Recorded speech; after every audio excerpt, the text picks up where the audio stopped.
How to delete account in Ultimate Golf.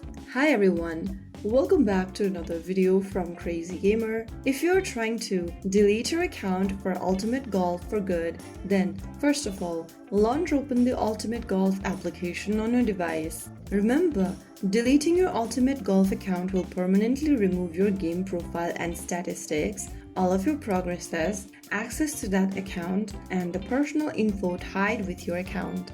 To continue with deletion, go to the top right corner and tap the menu button and click Settings. Inside the Settings menu, scroll all the way down, look for the Delete Account button and tap on the Delete button in red.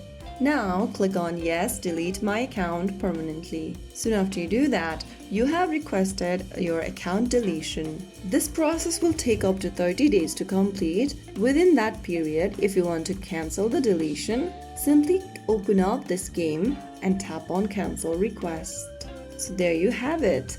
That is how you can easily delete your Ultimate Golf account. If you found the video helpful, don't forget to like, share and subscribe to our channel. I will see you again in the next video.